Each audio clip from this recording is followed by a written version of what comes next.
Good evening, everyone. Welcome back to Zero XP Studio. I'm Zero XP Dev, and this is going to be the next in our series of filament calibrations. We're specifically working with the Anycubic Kobra S1. However, a lot of these calibration settings are going to be the same no matter what printer you're using or what slicer you're using. So we're going to open up our slicer. So let me pull up the main screen there. So we open up our slicer. New project, and in the top section here, our calibration and flow rate. Now there's a few options here. We're going to use the YOLO and we're going to use the recommended version. Now there is a perfectionist version as well. I like to use that as a second pass. It's just a bit more refined. So open up the YOLO recommended. Now, as I said, we're specifically using the Anycubic Kobra S1. However, and the Anycubic Slicer Next software. However, majority of the slicers these days will all use the same software or very similar software, all based off Orca Slicer, which itself was originally based off Bamboo Slicer, which is now gone back to basing itself off Orca Slicer. I have a Neptune core in the background there, and the Elegoo slicer there, that's based off the same. It runs the settings on this test perfectly. However, in Anycubic Slicer Next, we do need to change some settings. So without unclicking it, so we've got all of the little plates selected. We're going to come over to the left here and select objects. And then under here, we're going to go strength. And we're going to change this top surface pattern. So you'll see they've already got it set for monotonic for some reason, but we need to actually change it to the Archimedean chords. We'll explain why once the print comes off the plate so we can see how it looks, and I'll show you what we're going to be looking for. But it's specifically going to show us some features regarding flow rate and how much the filament is coming out of the nozzle to fine tune this setting. So go ahead and make sure that you're on the filament that you're trying to tune. So we've already created our filament profile in our temperature calibration. So we're on that setting.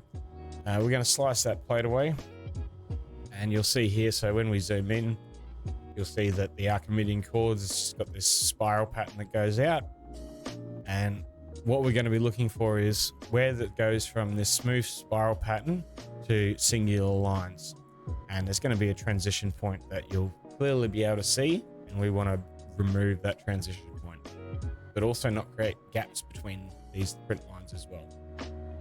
Now this one is only a 42-minute print. We'll throw up the time lapse. So let's remote print. Again, I don't need to worry about my bed leveling. We are going to set up the time lapse, and I always set our PLA drying, and let's hit start.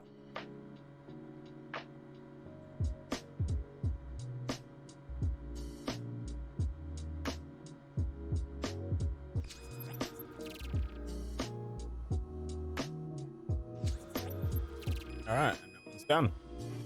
So let's grab that off the print.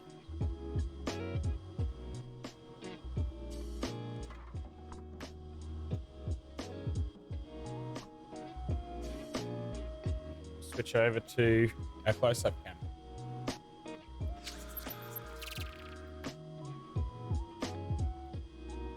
Okay. So we've got our flow test complete.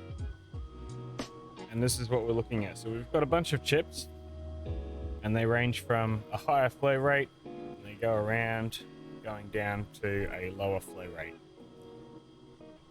Now there's a couple of things that we want to look at to remove. So we'll have a look at this highest one first. We may need to pull them off the plate. Bear with me a second.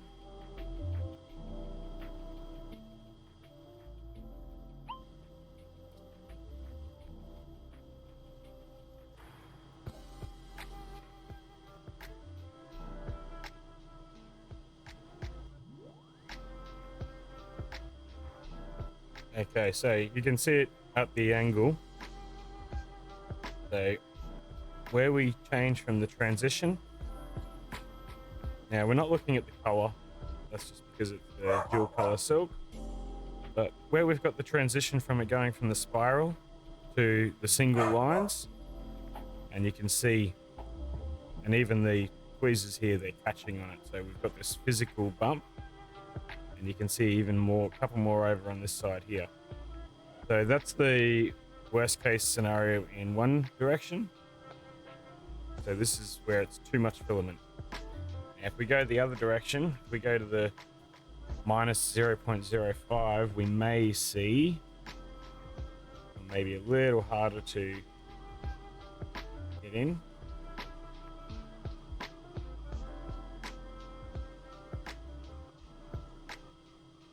Alright, so this is where we go the other direction, where we're nice and smooth, but you can just see we've just got some gaps in between the lines. So we don't want these gaps there. So this is too low of a flow rate. And it's not going to be that much low, to be honest. I reckon we're going to have a look at this one, the minus 0.03. And so if we look nice and close on this, we can see we've got no ridge bump, and there's no gaps between the lines. So just to confirm, let's go up a little. Even that looks pretty good. Going down this way, yeah, I can see some gaps starting to form at the bottom there.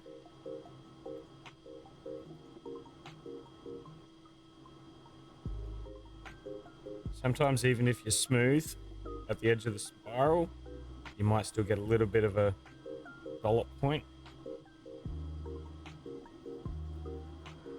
So between these two, I think the minus 0.03 is going to be the best result in this one.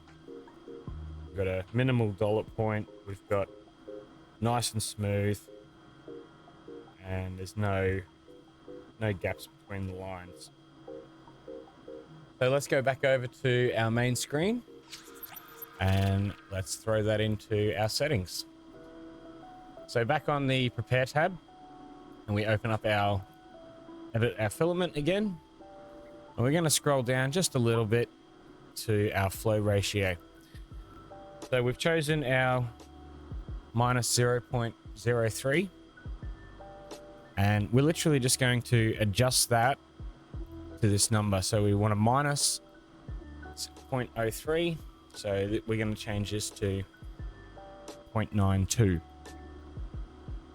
We're going to hit save on that one. And that there is your filament calibrated for flow rate.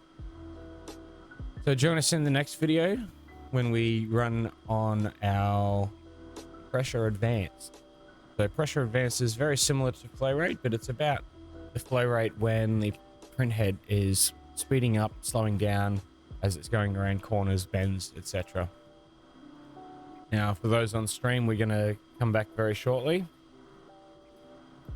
But otherwise, join us next time. Make sure you like and subscribe. Stay up to date with the latest tutorials, tips, tricks, and 3D prints. And anything else I get to in the creative studio. Thanks again, and we'll see you soon.